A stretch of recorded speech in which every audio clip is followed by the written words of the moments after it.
Então, por reflexologia, nos olhos nós temos também um mapeamento do corpo inteiro.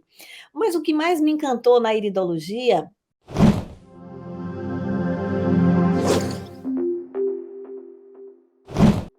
foi encontrar também, a partir daqueles distúrbios que a gente pode perceber a partir da íris, o que é que pode ter ocasionado. Então, quando a gente faz uma consulta com o paciente, a gente consegue identificar pelo sinal no olho dele épocas da vida dele em que surgiu o sinal e que pode ter surgido a doença. Então, por exemplo, eu já atendi jovens, né, de 24, 25 anos, em que, em determinado momento, eu perguntei se ele se lembrava de algum episódio muito forte entre os 7 e 8 anos de idade.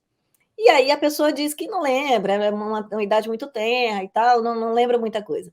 E aí eu vou investigando um pouco mais a fundo, e aí em determinado ponto eu toco digamos assim, na questão crucial da vida dele, que foi um abuso sexual, por exemplo, nessa Isso época da fica vida. registrado? Abuso sexual fica registrado Fica na. registrado. Mas espera um pouquinho. Ok, é um trauma, o abuso Sim, sexual é um trauma quando não consentido, né? sim, sim, Porque não fica registrado ali cada vez que você faz uma relação sexual. Então tem lógico, diferença dessa percepção, né? sim, Eu queria aprofundar um pouquinho mais. Então, nesse caso aí, logicamente, respeitando a privacidade do paciente, sim. a íris marcou aquele trauma, registrou aquele trauma. Marcou de um modo tão forte, que aquele trauma, inclusive, causava vários distúrbios orgânicos na pessoa, né. Então, existe um estudo específico do espaço e do tempo do surgimento dos traumas, que é o Cronos Risquio,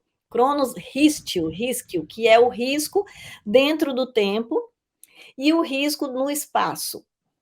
Então, a partir dali, nós temos um mapinha que a gente sobrepõe ali na íris e a gente consegue fazer.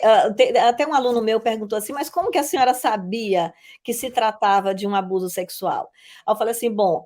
A questão é, eu sabia a pergunta certa para fazer para o meu paciente.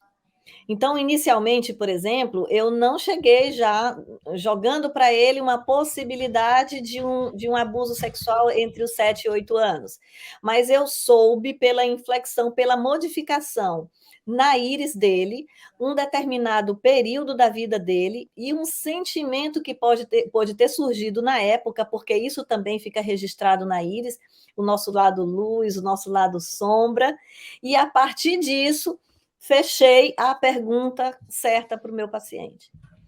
Então, ele até me perguntou assim: é possível até que ele esteja assistindo essa live, assim, e como é que você soube que era um abuso sexual? Não poderia ter sido, por exemplo, uma situação, um acidente de carro, a perda de um ente querido? Eu sim, poderia. Poderia, às vezes, um grau que o sinal se apresente, um grau abaixo, um grau acima, muda o que teria sido o trauma, o sentimento que teria surgido naquela ocasião, né, daquela idade do paciente, para ter criado tamanha alteração na íris. Então, assim, às vezes, por exemplo, Fernando Betete, nessa mesma ocasião, digamos assim, entre os 7 e 8 anos, pode ser que o filho tenha visto o pai sendo demitido ou o pai dele sendo humilhado. Ou ele próprio foi humilhado de modo que isso ficou gravado na mente dele.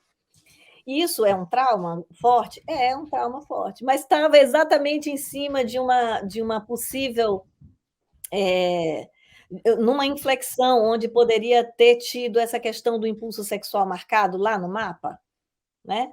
E não estava. Assim, às vezes, um grau de diferença muda a pergunta que eu faço para o meu paciente. Então, para esse em específico, eu soube perguntar porque estava numa área que tinha uma relação com o impulso sexual.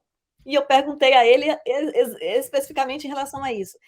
Só para você ter uma ideia, hoje, esse paciente que eu atendi tem 24 anos, né?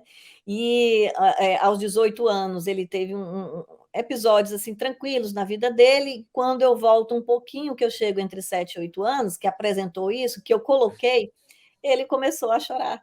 Entende, assim? Aí porque antes ele negava: "Não, não aconteceu nada", eu disse: "Não, mas, depois ele me falou: "Eu não comentei isso com ninguém", porque era algo que me causava repulsa, algo que me trazia revolta, é algo que eu simplesmente quis extirpar da minha mente e deixei ali num departamento escondido para não tocar mais no assunto.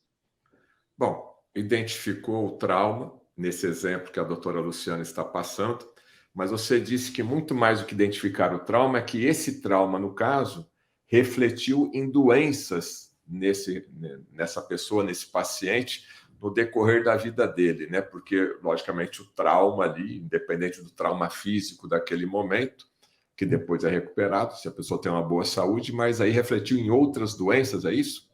É assim, em iridologia a gente nem usa muito esse termo, assim, de investigar a doença, não é isso. A gente fala o seguinte, a gente identifica uma alteração no órgão.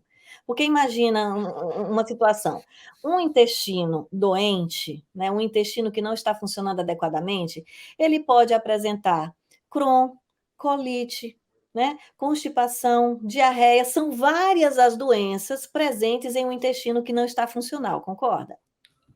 Então Concordo. eu não dou Até, um até constipação, até aquele que não vai no banheiro mostra? mostra, claramente, claramente. E o que Então, vai toda hora também mostra. também, inclusive eu até, se você me permitir, daqui a pouquinho, eu quero mostrar uma imagem em específico de uma íris, onde, tem a gente pode fazer essa observação dos intestinos. Mas assim, só concluindo, assim, o raciocínio, uma alteração no órgão pode se refletir, no final das contas, a inúmeras doenças, inúmeros diagnósticos, que a medicina convencional faz isso, com uma, né, assim, faz isso para combinar, às vezes, o diagnóstico com um remédio, alguma prática alopática, alguma conduta. Na iridologia, a gente avalia a condição de saúde de homeostase do órgão. Significa dizer que se aparece uma pessoa, por exemplo, com um problema na região do ouvido, né? Então, no ouvido pode ser zumbido, chiado, tamponamento, pode ser dores mesmo no ouvido, pode ser várias questões orgânicas, mas eu sei que há um distúrbio no ouvido. E esse distúrbio no ouvido, ele pode ter sido surgido porque ele, por exemplo, não está, digamos assim, não consegue ouvir certas coisas.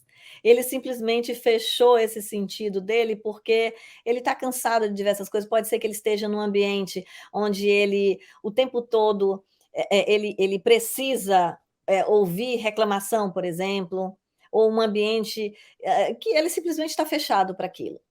Então, a iridologia, ela mostra um distúrbio orgânico, né, ele mostra uma alteração orgânica, e aí pode um órgão, frágil, um órgão que não está funcionando adequadamente, a doença é uma oportunista, chega lá e pode ser qualquer doença.